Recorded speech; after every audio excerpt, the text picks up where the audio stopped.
the light of the breaking dawn, the huge boat stood at the harbor, a majestic boast of the shipwright's art. Her hull, crafted from the best Childeshire oak, gleamed with a freshly tarred finish, absorbing the first rays of the sun. Hulls of the ships in the north were lap-straked, the planks overlapping and riveted to each other, a notched rib fitted against them on the inside of the hull. Yet this ark was a caravel by fashion, but flush-laid and flat-bottomed amidships, and shifting to overlapping strakes near the posts. A high poop rose at her rear, crowned by a lantern and girded by timber work over which a canopy was stretched. From thence, the broad crescent rudder steered her course. Strong and capacious, she might bear 100 soldiers besides her crew of 35. All this had been wrought at the monk's command, under the church's purse, with craftsmen lent by the Duke of Hernacourt, shore lord of Ironport's Strand. This apocalyptic ark had been fashioned for the beast alone, and laboured upon for a full year, the abbot himself having gone abroad preaching this holy enterprise against sin and against hell's firstborn tyrant. He had named the ship Leviathan, and she bore the wolf-head banner of Kargiwall, snapping in the morning wind. The captain of the ark, a young man already weathered, who by look and gait must have been born at sea, led the Bladetongue below, showing the ship's broad hold and the large enclosed chamber that had been made ready for the unnatural cargo. Many-masted was that vessel, newly rigged with bright canvas, and he told the Bladetongue, "With a fair wind upon her lateen sail, she can run mayhap 12 knots, and make the eastern shore of the inner Firthsea in 14 days. Yet against the wind she will labour heavily, for when into the wind she goes, poorly will she lurch, and upon the open sea be sorely exposed. For the last leg of the voyage, she must pass 6 days beyond sight of land, keeping wide of the mountainous coasts of Nerus, where giants dwell and no men willingly go. Those brutes, jealous lest their fishing be violated, swim forth at the sight of sails, and pull whole vessels under, so it is said, and none dare gainsay it. Narrow, therefore, will be the running, for eastbound ships are driven into that uncertain waste of waters grimly named the high seas of the pagan."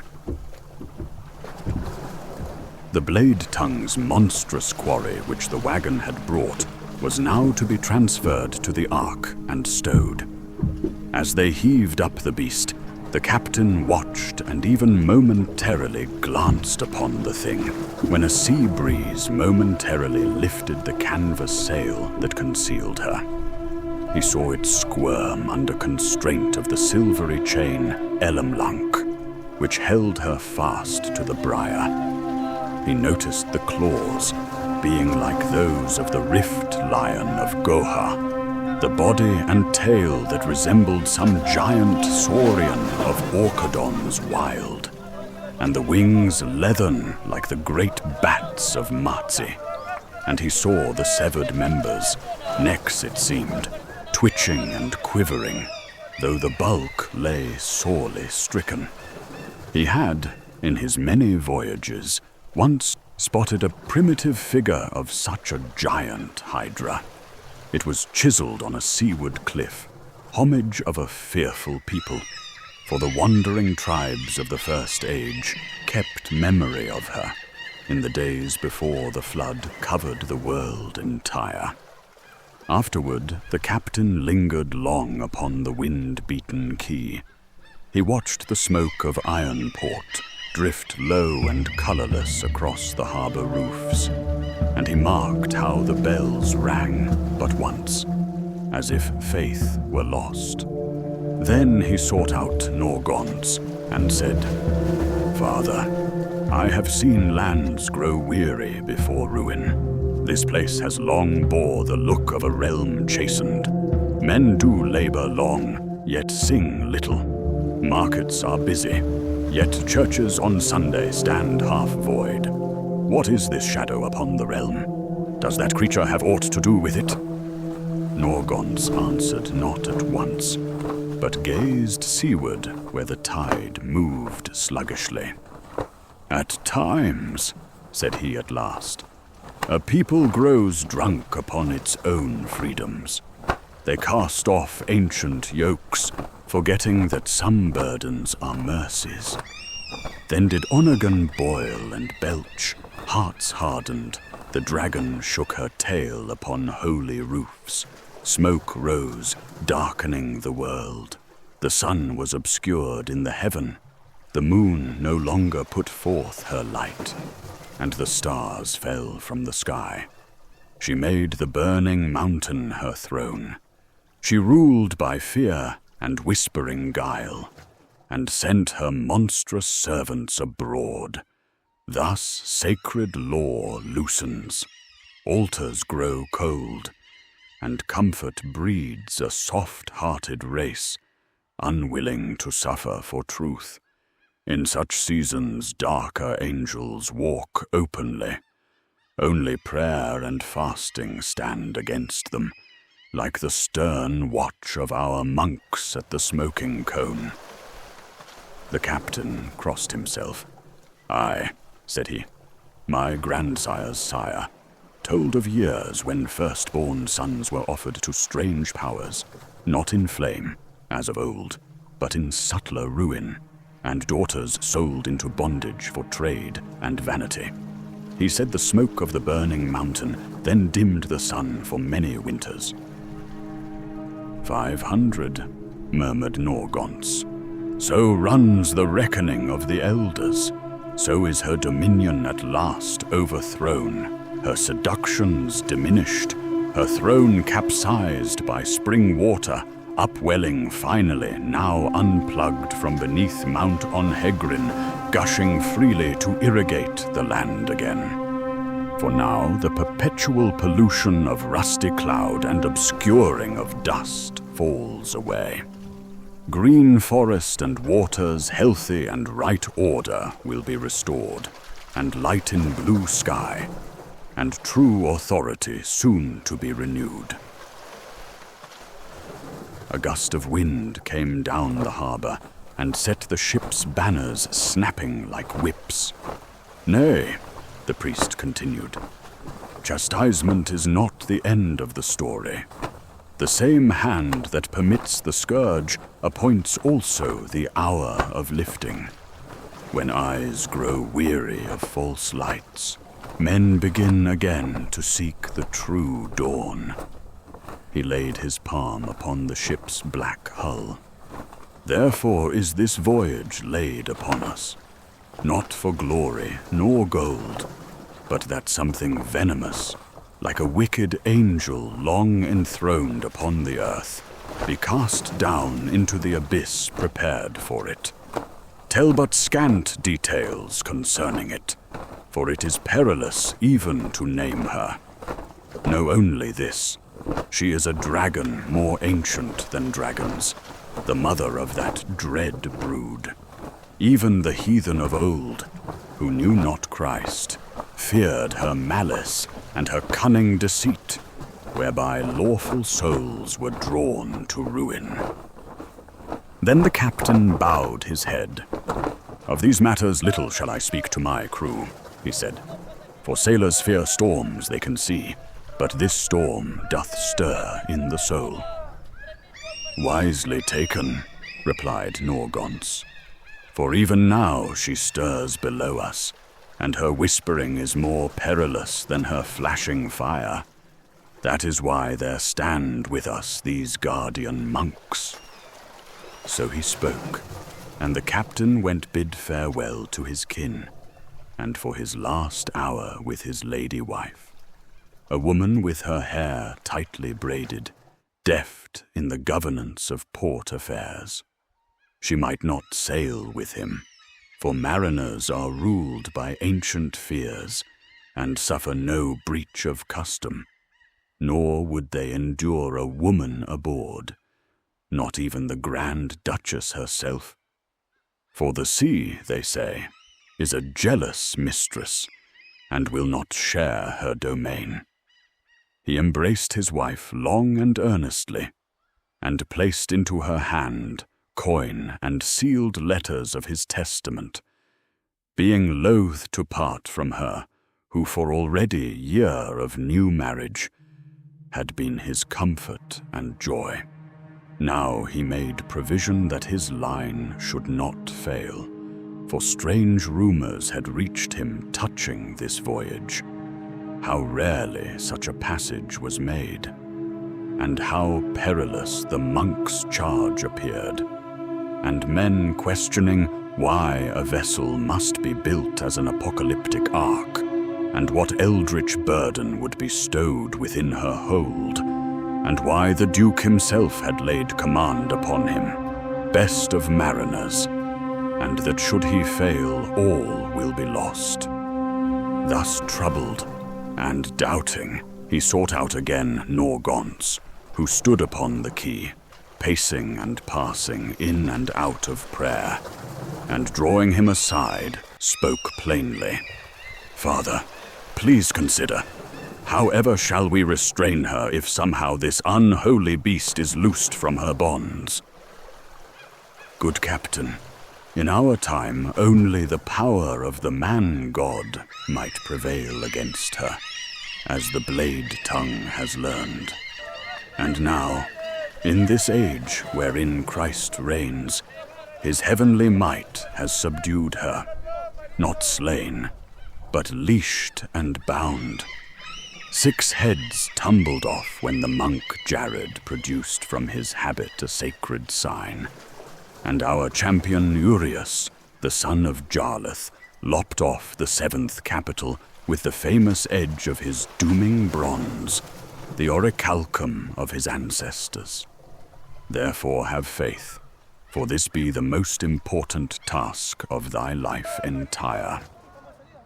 So now you have wit of the Firth Lore, and of the prophecy, dear captain, and heavy it will sit upon your brow as a vast responsibility.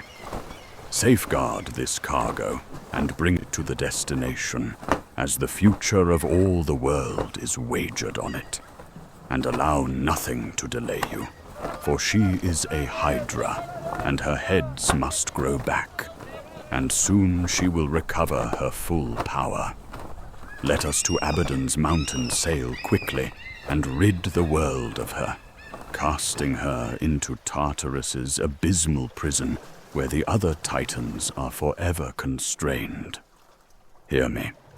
On these matters do let slip but a minor comment to your men, so to satisfy curiosity, save no more than this bring to their ears, that the cargo be the carcass of a diseased dragon that must be cast into a distant cave. That is what you should tell them, for in a way it be true, so warning them to keep away from it. Were you to inform them fully, and they come to understand how the power of hell is at work in her, and she has been sent to corrupt the entire race of men and draw them all to perdition everlasting, indeed they would panic, and be unable to work the sheets and keep the navigation, and might even abandon ship, and I would not blame them." So spoke the cleric stern, and the captain, wide-eyed, nodded in consent, amazed at such news. The call was given to embark. Aloft, the mariners loosed the mainsails, and the wide cloths bellied to the breath of the morning wind. In the crow's nests, high set upon the masts, keen-eyed watchmen took their stand, ranging the horizon for the first stir of tide or sign of weather. Then Norgons came forth, and with prayers uttered in the ancient tongue, he hallowed the vessel, and thereafter went aboard.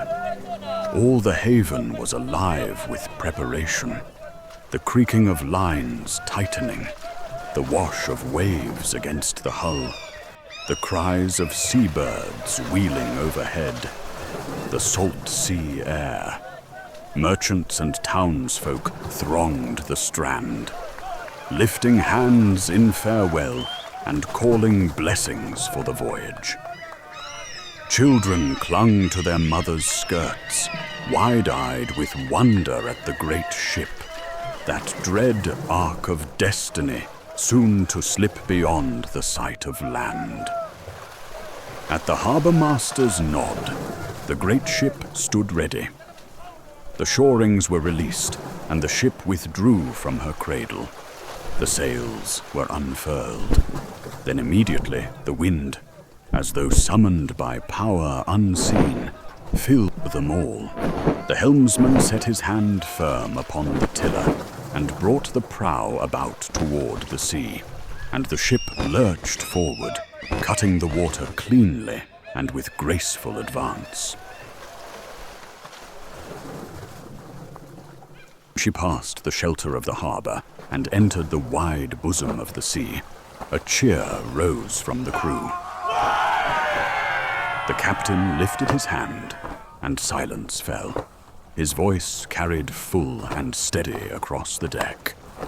"Men of Kargiwall," he said, "we sail this day not for gain nor glory alone, but for our realm. Let the sea befriend us, and the stars be our guides. Onward to the eastern firth." So the ship bore on, surged forth, leaving behind the familiar shores of Ironport. And the Bladetongue stood fast upon the deck, their eyes fixed upon the far line of sky and water. Long and perilous had their road been, yet the end seemed now not far beyond the horizon.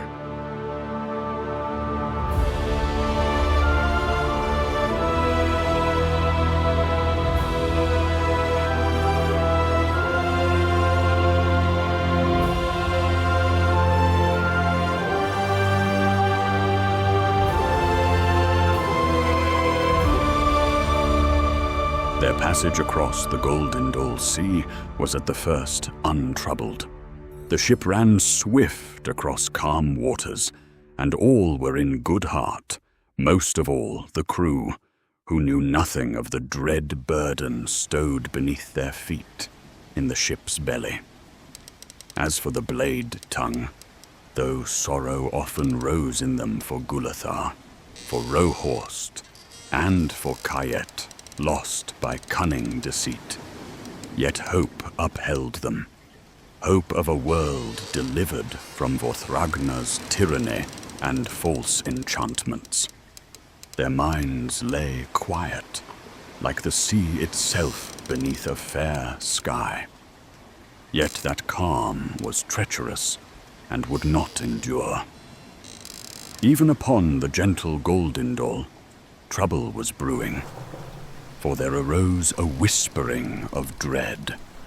As the ship drew nearer unto Hircanth, murmurs began to pass among the crew. At first it was but idle wondering, then uneasy conjecture, and soon a fervent buzzing ran from man to man. "There is something unclean in the belly of the ship," they said. "A cargo accursed, a beast that feeds upon the souls of men." The wild rumor pranced about, unbridled, stirred by sailors' ancient fears. Suspicion brewed in their hearts. Their minds were conjuring images of unspeakable horrors lurking below deck, and these forebodings took root in them.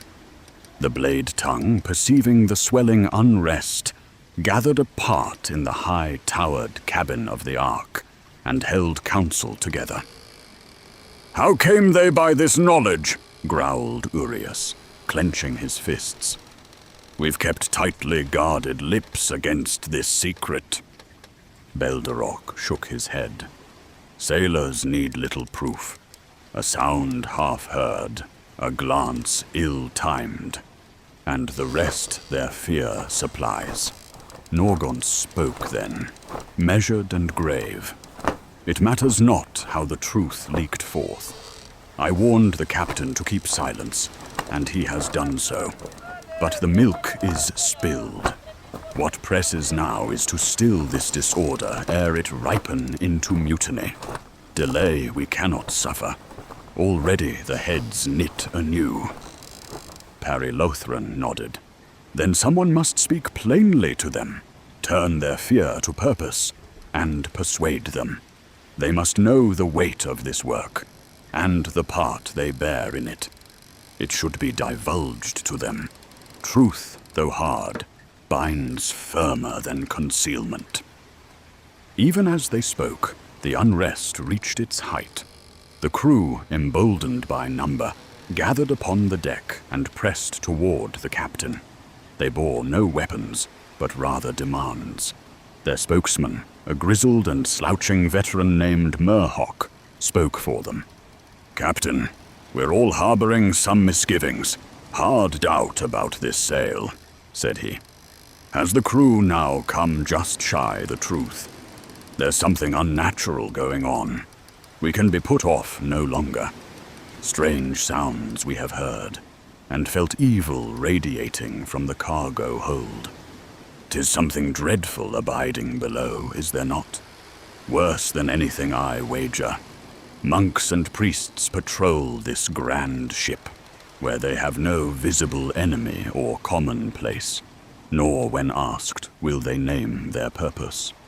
Not in earnest have been the dealings as to this voyage, nor why sail unto Mount Abaddon, whither no lord sails. We will not risk a creature accursed for cargo. Have you no fear of God, nor reverence for the Magdalene Sea?" A murmur of assent followed him. Ya, her, ya, Sawa, ya, Saya, Narn.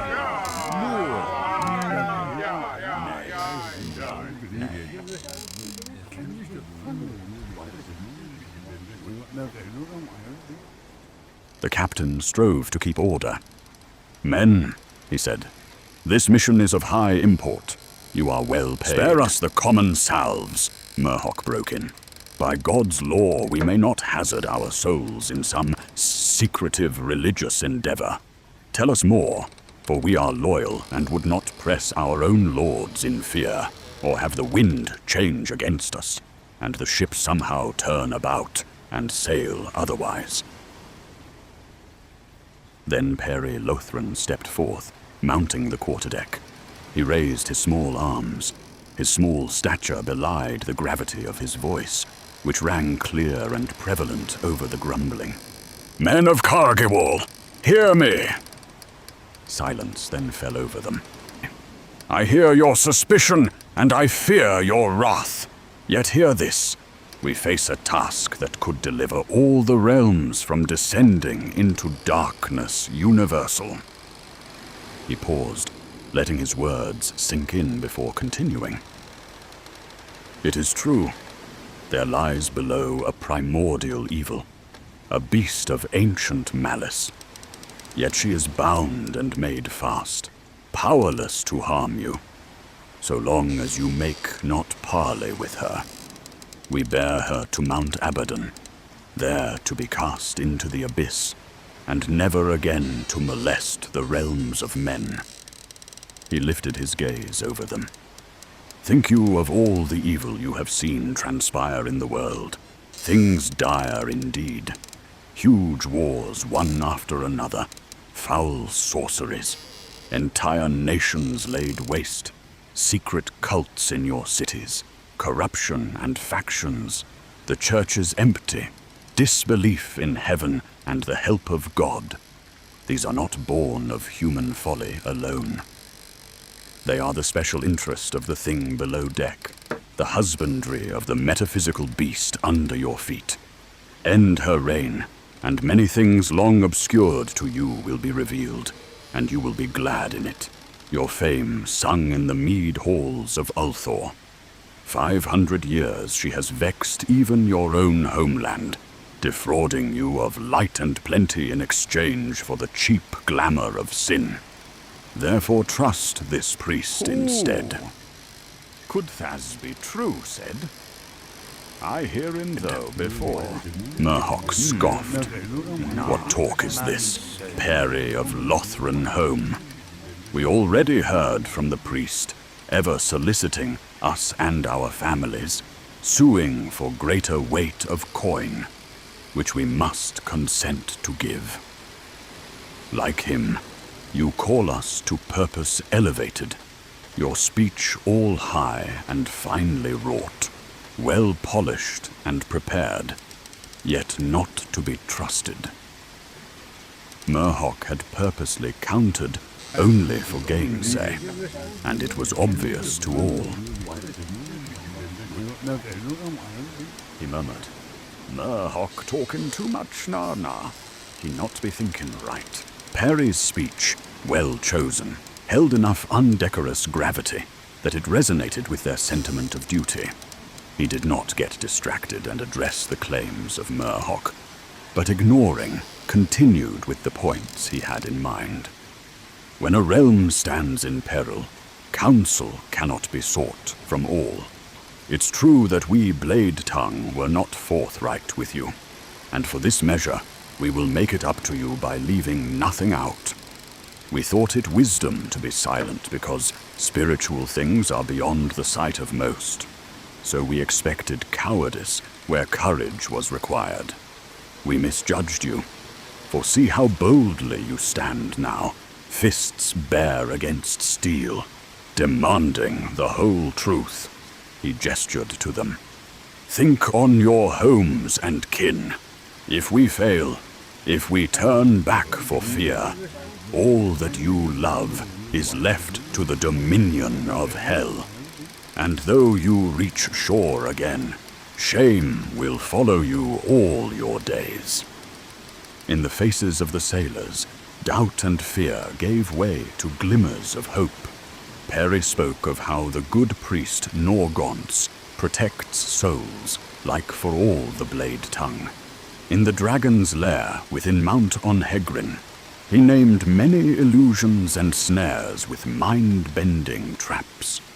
The man of Christ steered them away from the dragon's wicked designs. And should the crew now face the criminal navies of Hircanth as the Ark passes through the islands, know this, to fall in such a battle will earn a place in heaven above. Plus, as the Amuric Patriarch has announced, we will enjoy the heavenly paradise and be remembered as saints on earth, protectors of the civil realms.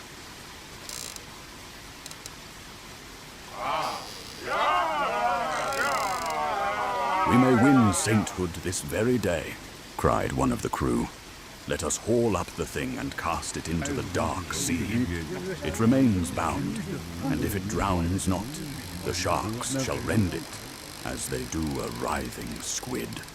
So may we end this labor swiftly and spare ourselves, avoiding evil. Norgaunt's answered him, You have not rightly understood. That we cannot do, for the Hydra renews her heads within days, and so likewise any limb severed, since this foe is not of mere flesh and blood, but a prince of unseen dominion. Cast her forth thus, and she would surely arise again to plague the world. The only durance ordained for her is the netherworld, abysmal and unreturning, as the prophecies bear witness. Seek no easier path nor hasty remedy. Accomplish this charge in full obedience, and heaven shall take joy in you, and in the life to come, your reward shall be beyond all compare. Mannikin, do not be living always forever liken, but die ye all some day. So wise only be God Christ live alway, last judge for us sailors. Mayhap Murhawk not be having fear a god above us.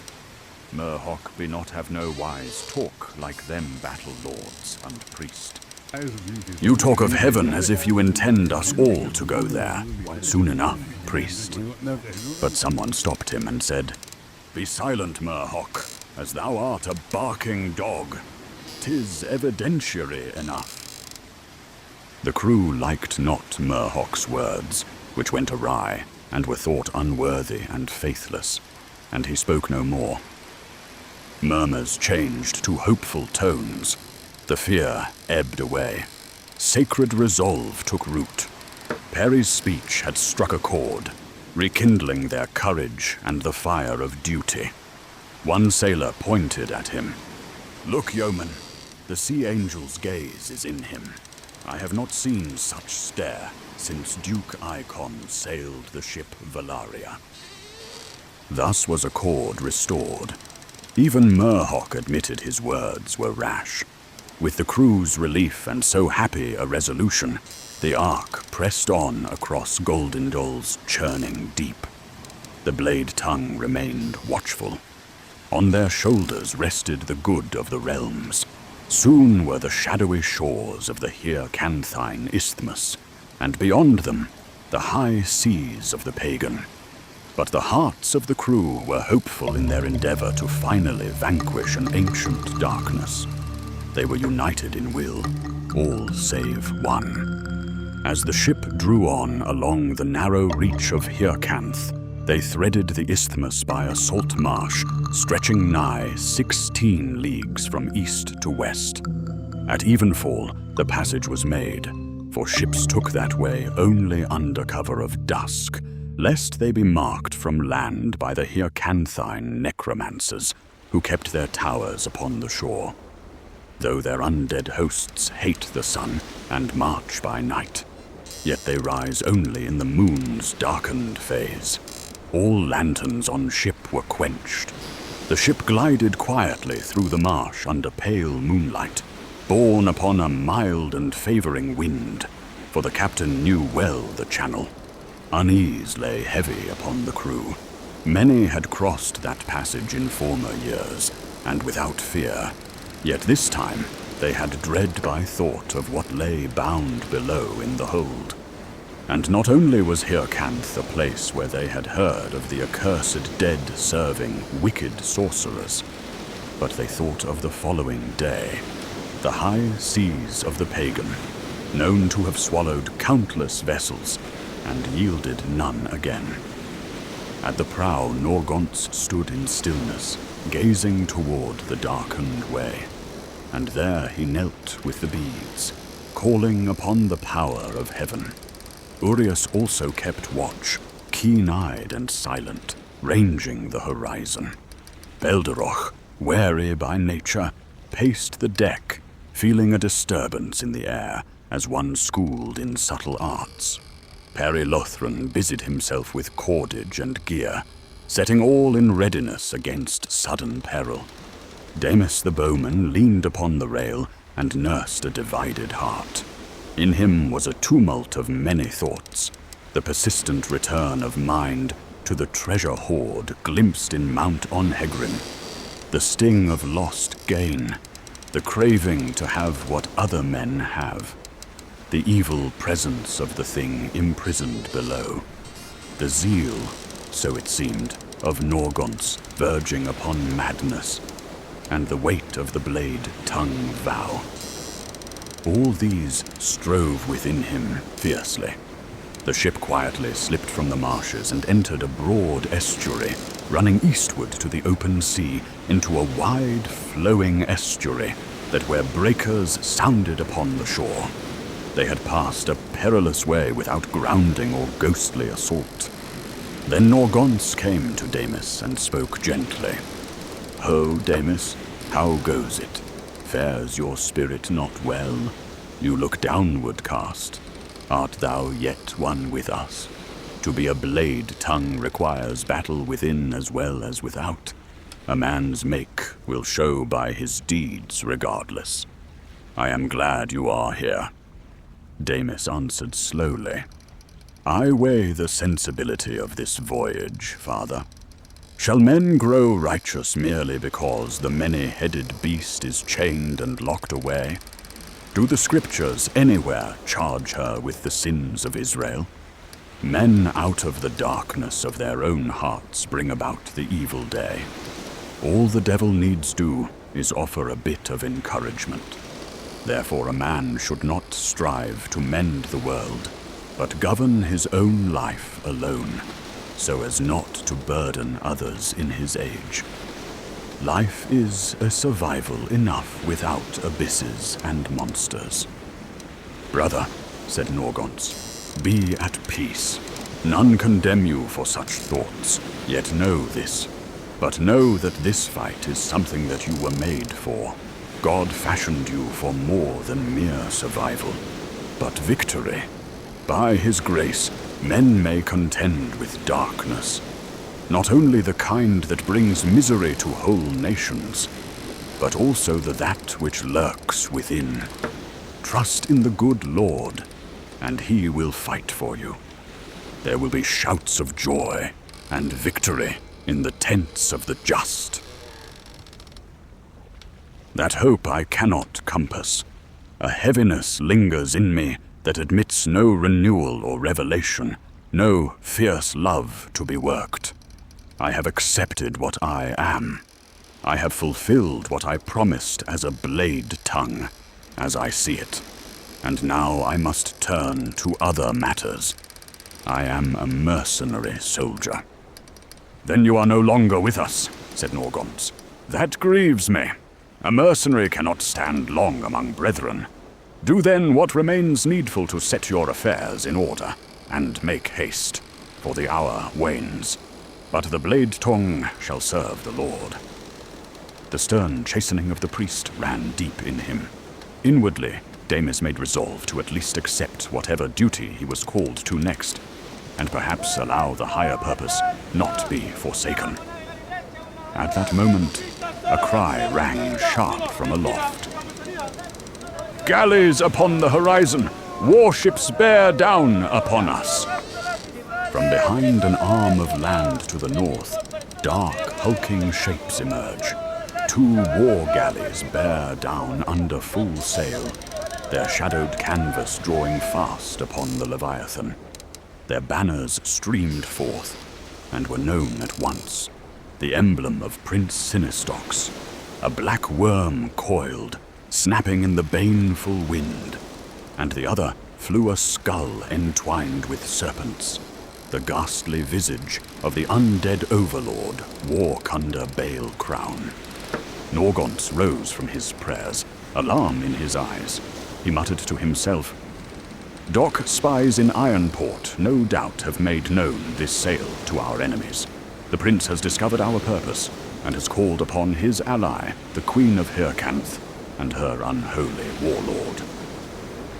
He bowed his head but a moment, recalling the immeasurable might of God, and assurance of help that renders the occult enemies comparable to mere upset children. So the cleric lifted his voice. Men, alight torches for a night battle and arm yourselves. The forces of the devil arrogantly seek to bar the expedition that God has approved. Render no quarter for the enemy, as none shall you receive.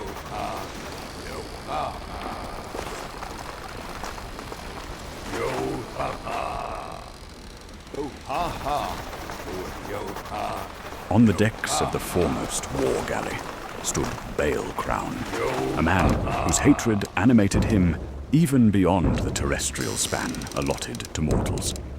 He stood at the prow and exhorted his crew and warriors, his voice cold and iron-hard.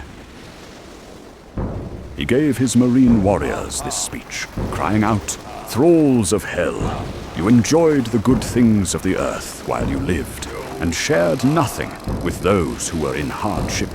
Therefore you earned a well-deserved place of retribution and endless pain, as is just. Now, are we returned from that confinement? For even hell could not bear our incredible wickedness. He yelled loudly, So should not injustice across all the realms be our purpose. We must carry terror and evil to those who deserve it not, and bring them to despair, that the dominion of darkness be increased. None of you shall ever know rest or peace. Will you therefore allow others to? Again loudly he yelled out. When you suffered justly in hell, you leapt into the flames, so that the pain of burning should make you to forget the greatest pain, the loss of God. Then he cried out to them, now that you tread the earth again, make war and raise hell upon it, to again free you from thought of that loss. Enraged, he continued, you are indeed slaves of Gehenna, a thing you chose when you were living, and by your choice spurn the Almighty and his law. Will you now cower and shrink from your infernal vow? Abolish every sign of his dominion upon the Whitehawk, even in the seas. And just as you had a loveless faith in God while alive, now have faith in the never-relenting hate of all hell. You were cowardly before. Now you have nothing to fear, certainly not death. Nay, nothing fear save the light. So be courageous. Boldly bring battle to snatch the lives of the living, that his light on earth might be quenched wherever it shines. So spoke the undead lord, and the war galleys surged onward, closing upon the Leviathan. Belderoc's hands flicker with quick sparks of elemental fire as he gathers the force of his art. Perilothran, despite less stature for war, displays faith and resolve. To hearten the men and induce them to forget danger, he strides up upon the forecastle, eager for onset rather than shrinking back, and brandishes his short swords, their edges pale in the moonlight. He has endured the Tower of Xenops, and the living belly of the dire hulk wolf. Corpses with battle axes will not faze him. Cheerfully he mocks the enemy. Come ye bad men, and all ye bony men walking, give a try against half a man, and learn of what ye are made, and how unmade. Damis, gripping his bow tightly, wrestles within himself, his turmoil within now even greater. The nearing warships fill his breast with dread, and against that fear presses ever again the memory of the treasure hoard, the lost gold. The temptation gnaws like a rat in the dark. Riches beyond measure lay still unclaimed. His resolve weakens. Life was for the taking. He has no will to fall as a hero, and thereby forfeit all hope of gold. He calculates, better that others should fall, for they too are wise as to where the hoard lay, and on return to Ironport might well decide to keep it for themselves.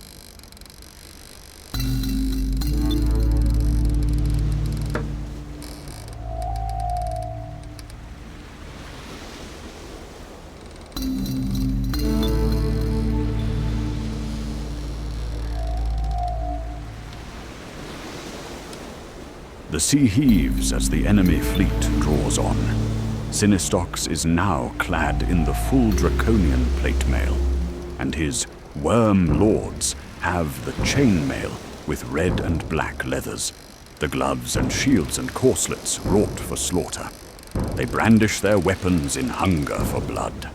Bale Crown's undead minions, a grotesque host, long-dead warriors, their flesh in decay, yet somehow empowered, and ghastly spectres clad in mail and helmets from elder centuries, whose rising wail fouls the air like a funeral chant. Urius, sinews drawn tight as bowstring, calls orders to the crew. Archers to the forecastle! Ready up the ballistae! We will cripple them before they come near, not suffer these fiends to board us. As the black ships finally come into range, a volley of arrows is unleashed from the forecastle of the Apocalyptic Ark Leviathan. Damis, though torn within, shoots true. He fells several berserking worm knights, The ballistae answer. Great bolts rend hull and frame, splintering timbers and throwing living and dead alike into the pitiless salt sea.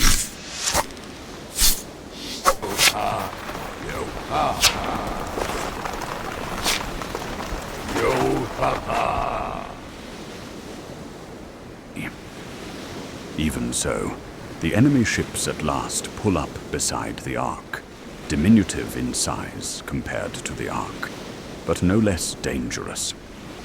The piratical tactics of the outlaw navy easily afford them to begin boarding amidships, climbing up the rope ladders, eager for combat.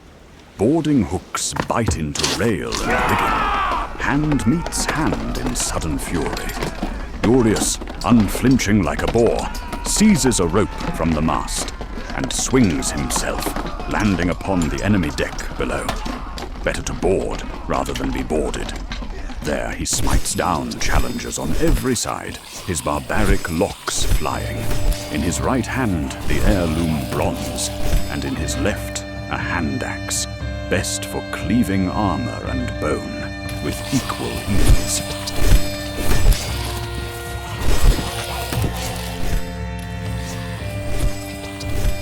Belderoc's elemental power erupts in fiery bursts, incinerating the undead and disrupting the ranks of the Dark Prince's soldiers.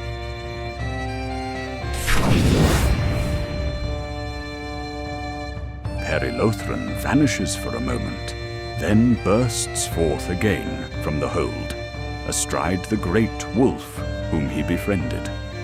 None would have guessed how he had managed to secrete the beast aboard. He had been aided by Belderoc's subtle craft of suggestion, whereby the wolves were made to appear but common hounds, bound as trade for Ulthor. Two other dire wolves leap out as well, allies terrible, also ready to enjoy the night battle. Like nimble dogs fast to catch a bone thrown into the field, the wolves pounce upon the enemy, catching the bony soldiers in their mouths and crushing them. One wolf lays briefly to gnaw upon a favorite bone, but rises at once when fresh peril approaches. These were no dogs, nor are dogs arisen from such beasts as the pagans conjecture, but all wolves be creatures apart. Consider their form of combat. They dart between foes, crushing bony soldiers and mauling the mighty worm lords as well. Their jaws tearing away throats not well enough armored. From his furry mount, parry flashes here and there. The halfling's swords strike the wicked opponents from behind, deeply burying blade in spine. And so twice accomplishing clean murder strokes upon the berserkers. Yet for all this, the enemy seems without end.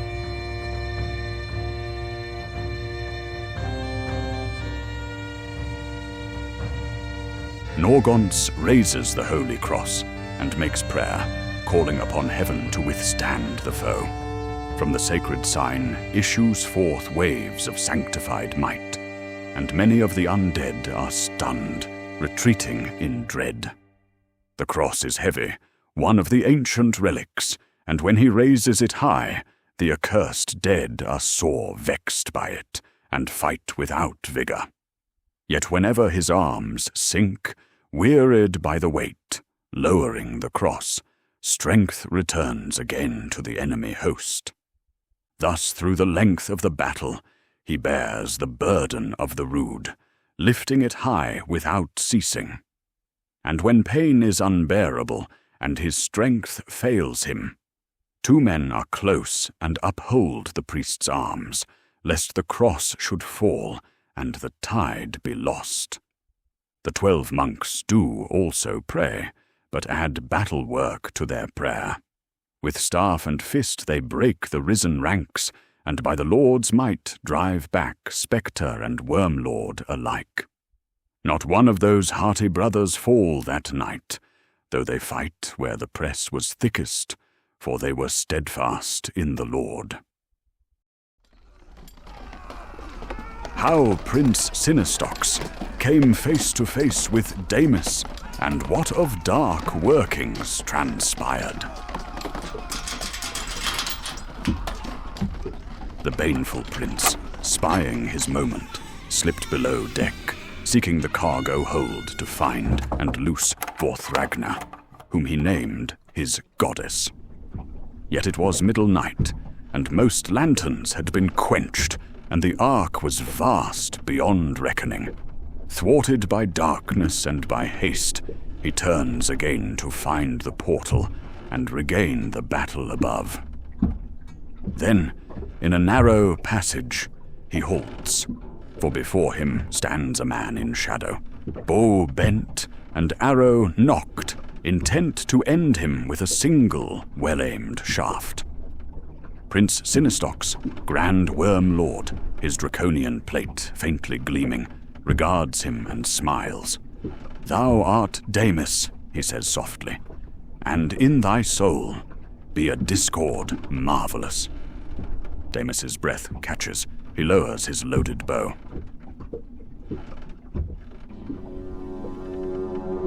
"Knowest thou my name?" he says. "But how? And more, how readest thou my very mind? What sight is this that hath been granted thee to know men's hearts?" Sinistox draws nearer and speaks with friendly ease. "I have friends," he said, "in places secret and deep, where vision is sharpened and knowledge is paid for in loyalty. By them I know thee, and more knowledge yet may be thine, if thou wouldst but play the game and show thyself worthy." He circles Damis slowly. "Betray those who think little of thee, Damis. We have long observed thy worth. The gods of old have watched thee long, and see thy worthiness and thy hunger, thy restraint, thy patience unpraised." His voice lowers. "This venture was thy reward. The gold thou sawest, free, unclaimed, was meant for thee. But thou shalt risk all and gain nothing. It does not have to be that way. Great men must choose their allies." He leans close. "Take me to my goddess Vorthragna. Forsake the vain Bladetongue, who cannot prevail. Save thyself. Nurture no loyalty to Ulthor, the kingdom corrupted that hates you. Reclaim the treasure that is thine by right." And then the promise, spoken almost tenderly.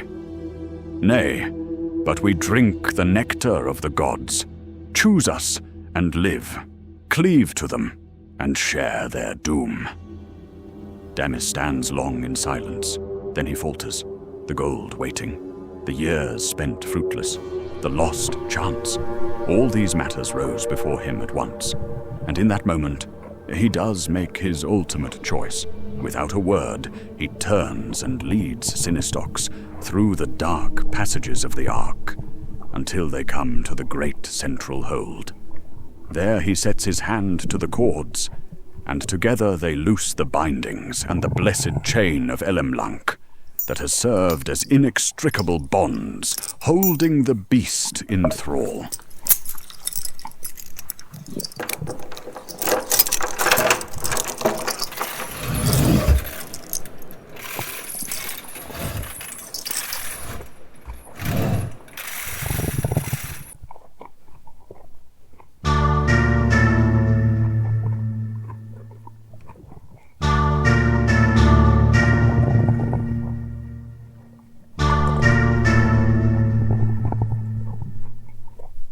The Hydra, sensing her hour, roars with fury renewed.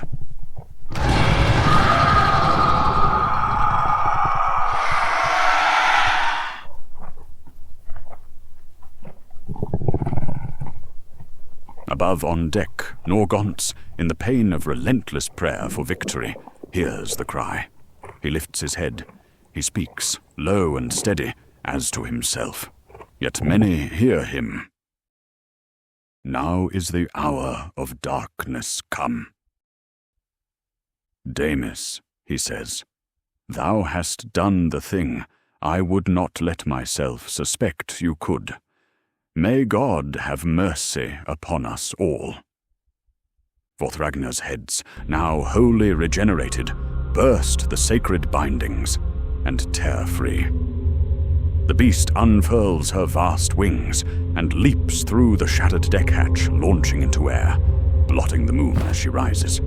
Over the ark she takes to the night air, her many eyes ablaze with wrath. The combatants notice. All strife upon the decks stills, and men on either side lift their faces to watch her cross the dome of stars and ready her devastation.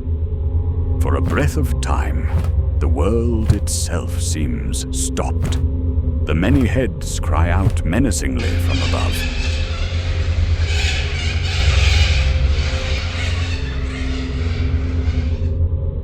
Then is the wavering battle utterly transformed.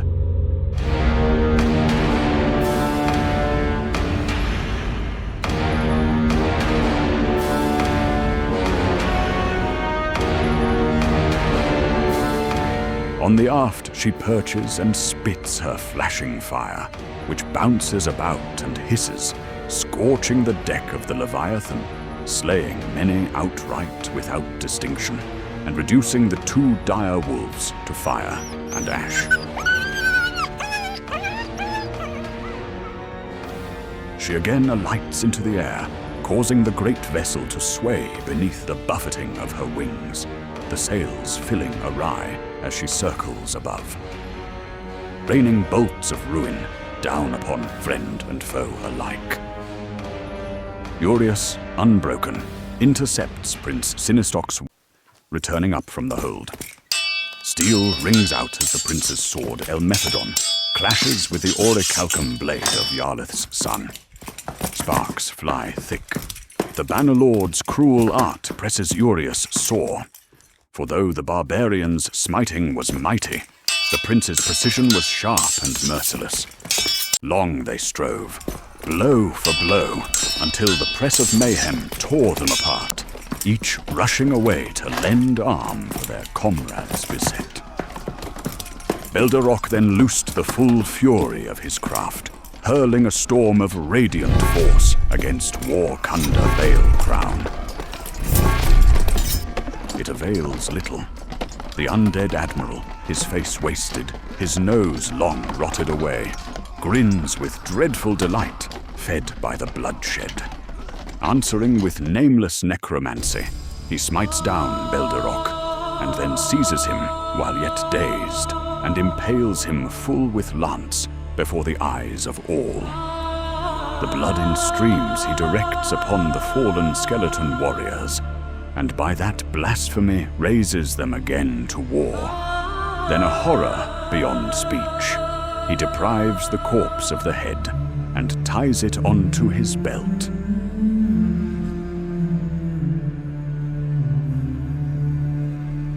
Then, as a faint light filtered upon the horizon, from the black belly of the enemy galley strode forth a giant of dread, half flesh, half bone, standing near 9 feet tall. In his skeletal hands he bore a massive war hammer of ancient copper. He advances into the fray. With each swing, he clears whole knots of fighters, casting men like chaff into the pitiless sea. Perilothran, seeing this, leaps with the wolf-like courage upon the monster's back. The giant, stunned, drops his copper hammer and gropes to seize him, but cannot reach. Perry struck true. His blade bit through the spine as one fells a ewe, bringing the 9-foot-tall monstrosity crashing down, shaking the deck. Norgons, his faith unshaken amid ruin, calls aloud upon the Lord God. Shields of Mithraean light form about his companions, warding them from the dragon's fury as she still menaces from above.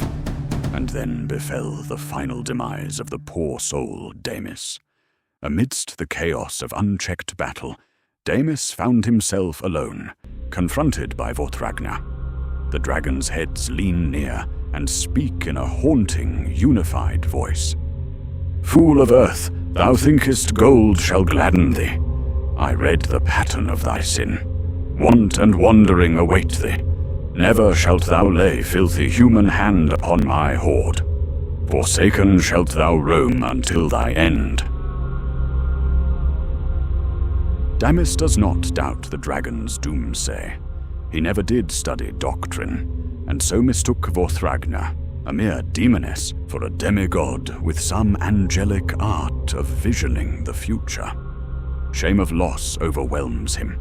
He knows his betrayal and hopeless cause. Knowing not the ways of heaven, he sees no escape from the seeming fate, falsely foretold. He takes an anchor line, cuts it free, and binds it about his neck with knots. He casts himself with heavy anchor into the sea. It drags him deep into cold, dark waters that fill his lungs beneath the merciless waves. Would that his final breath escaping be a silent plea for forgiveness, but men shall never know. With Damis capsized in soul and body, Vorthragna roars in triumph and rises yet higher.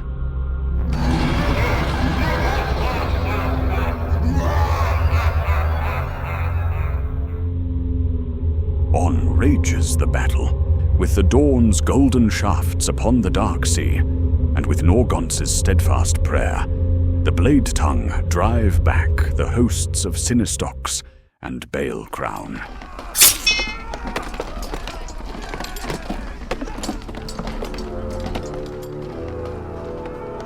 The victory was bitter. The great Belderrock had been lost, and the enemy of both god and man was again loosened. The attacking galleys, their purpose of releasing the beast accomplished, flee into the misted marshes of Hercanth as the sun climbs. And though the Ark yet floats, the world had suffered a grievous wound.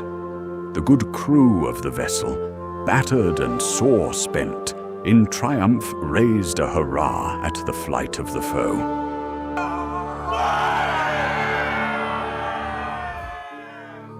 And yet was Prince Sinistox not defeated, and would now threaten the realm all the more with his rebels, and Warkunda Bale Crown, Lord of Death, continued to defile the very earth with his legions.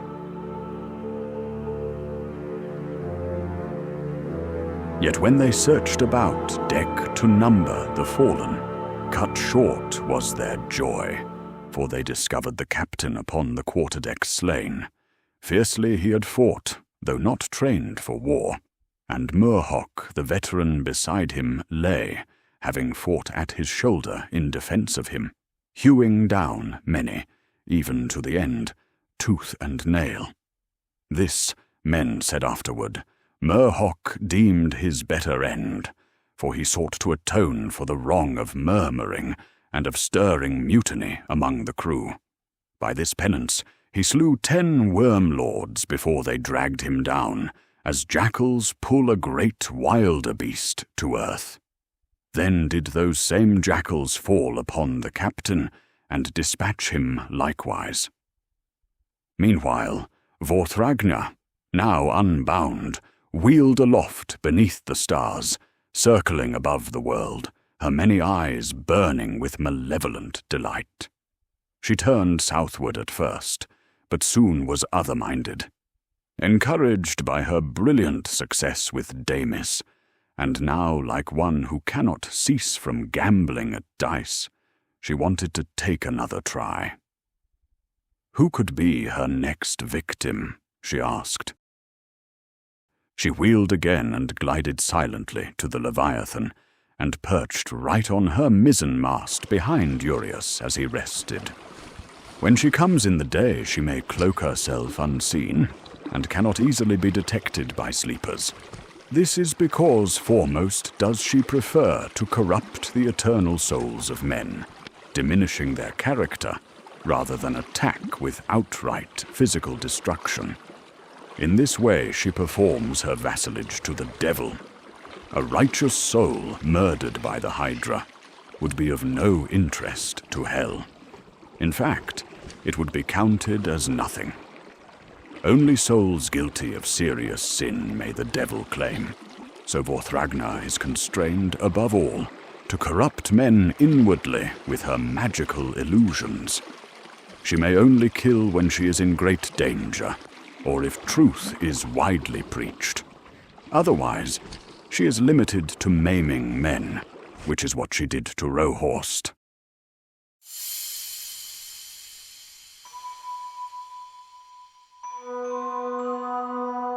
So did her green eyes glisten as she whispered to Urias. Hast thou won glory, Uriosh, son of Jarlith? Wilt thou be remembered in the mead halls? One has high hope. But in your dream, nay, do ponder it, for doubtful it lay.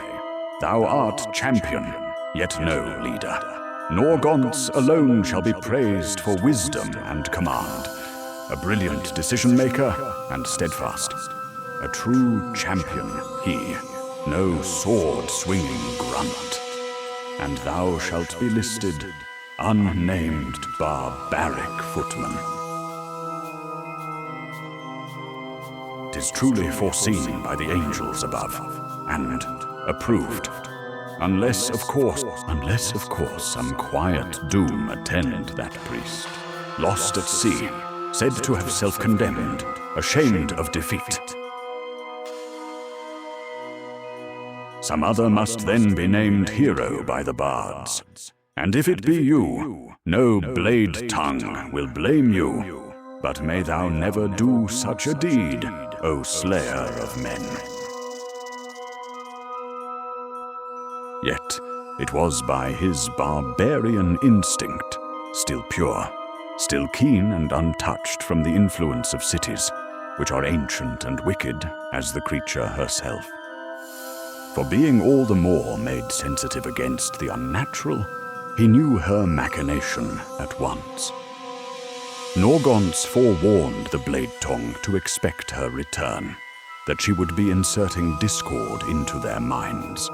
So the barbarian answered her not, so to avoid contending openly, a witness to the harm she had wrought by terribly maiming Rohorst. Instead he spoke aloud, as if to himself, that the creature might hear. Time be near for grog, much needed. I'll force myself go below deck and fetch the cask. He stood up and made his way to enter below, but having made distance from the beast, called the alarm to his brothers. The beast is returned. All heard the alarm and take cover, hiding in various nooks and crannies of the great ship, not in cowardice, but for her breath weapon that could not be met by steel. Urias rushes forward and ducks out of sight, finding the long locker in the foredeck, something for storing long swords and spears when on campaign. It lay empty, so he climbs within and kneels. He softly closes the lid above him, his blade braced upon his chest. Vorthragna was wroth that she had to deal with an enemy so inglorious and unchallenging. She vaunted aloud with a voice of 1,000 cataracts. That's right, maggots who call yourselves heroes, flee! Now we learn the way things truly are. If I do not find you today, I will another day, for you are mine.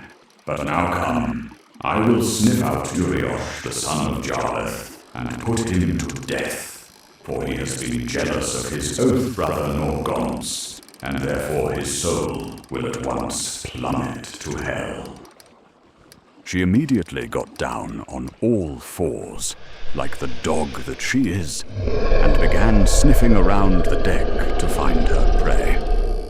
She passed by several of the Bladetongue, who were certainly ready to die.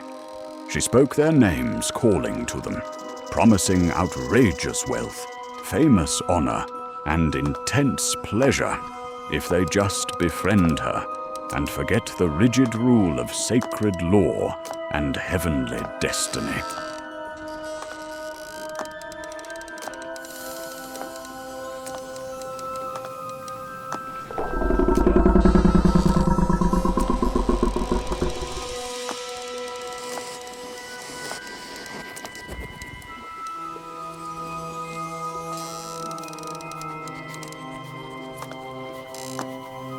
motifs in many places with her many heads.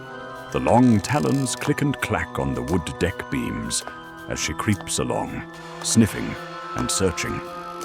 Uriosh hears her drawing nigh unto his position. In his own tongue he prayed, and he trusted that his companions would also, praying just as Norgonts did priest prayers on their behalf. Such old words, though alien to most men, are particularly favored by God, and quickly are answered.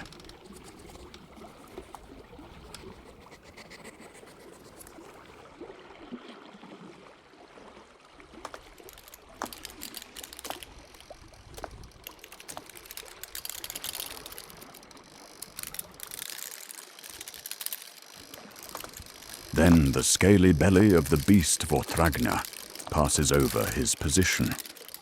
The shadow of her unholy body is pregnant with death, and it darkens the face of the barbarian, peering up through the grill. The warrior readies his blade point for piercing.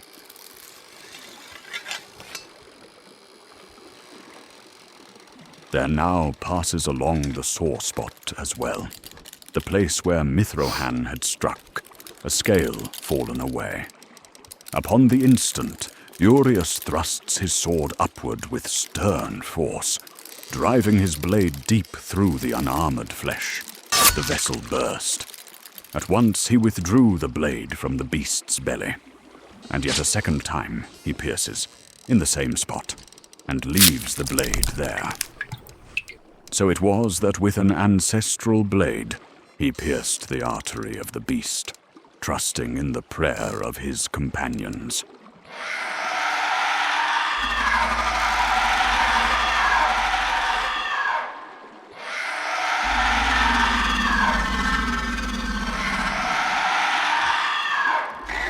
Vorthragna and her heads squealed like a pig being butchered, or like many pigs at once. They bend down to behold Urius's bronze blade in her belly. Then did there pour forth much ichor out upon the already blood-stained deck, as Vorthragna reeled about, stumbling with the blade remaining in her. "Worry not, Vorthragna," said Urius, rising up. "Although I knew you had my best interests in mind, I do rather accept my subordinate rank. But just in case you are right about things, I have placed this sword in your belly and severed an artery, so the bards will at least mention me. I know such injuries cannot kill you, for you cannot die, but you will be without vigor for some time until it heals. We pray it be years. You see, the blade is blessed by Norgonts, the priest whom you also insult. So be comforted and know that I will be fine, even if I am completely forgotten. After all, there is someone who will never forget my exploits, the Lord God, for they were willed by him. And besides, only he, not bards, can in truth make fame immortal. Nay, the Father on Mount Argunitial will remember all, and it is he, after all, who is the only one whom men should seek to impress. But thank you for your concern. And now, if you would, into the drink you must go, where you shall spill out all the more, to the delight of sharks. It seems to me the best and most worthy way to end our quarrel." So did Urius speak, and rising up, placed his boot on the bloated beast, and pulled free his sword. At once he kicked Vorthragna over the rail, and into the flow, and the Hydra wings flapped and flapped as she turned over, twisting her many necks, and she was covered quickly by the waters. Down into the dark, deeply, she sank into the profound abysses of the ever-churning sea, gone from sight. So ended her dealings with the Bladetongue. Perhaps you think that Urius should have took her prisoner again, and pressed her all the way to Mount Abaddon. Yet he was a barbarian, and they do what they measure best when bearing such mysteries. Even had he fettered her, her heads would still be dangerous, spitting the flashing fire. Besides, the talk about the high seas of the pagan was not good, as that turbulent vastness swallows most of the ships who dare it. Yet, as must be admitted, she would reappear years later, awoken by the sins of men. After her capture by the Bladetongue, she had been toughened and was become yet more bold, so she never went back to abiding safely in her volcano home.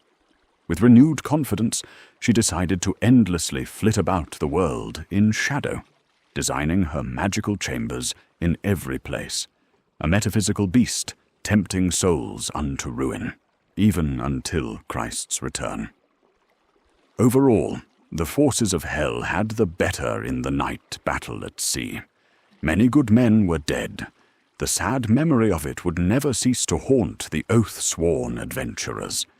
Yet the Leviathan's crew, some monks, and the best Bladetongue had mostly survived. Norgons, with a heavy heart, prayed for Damis' soul, in case it were that he had repented in the last breath, which would have been possible considering his few days of virtue. He also prayed for Belderok, the convict and oath-sworn, the mind with strange ideas who had helped so much, slain cruelly by Warkunda Bale Crown. The famous alchemist they buried at sea with many others. Urius and Peri Lothran stood in somber silence, mourning the loss of their fallen companion and all the others.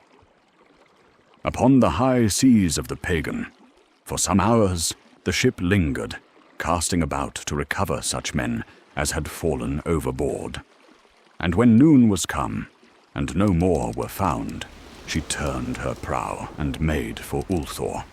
Then the Bladetongue gathered themselves apart and took counsel, pondering all that had befallen them. They had stood against odds past reckoning, had looked upon the hosts of hell, and had come forth now victorious, now overborne. Yet the sworn oath that bound them, did they never forget?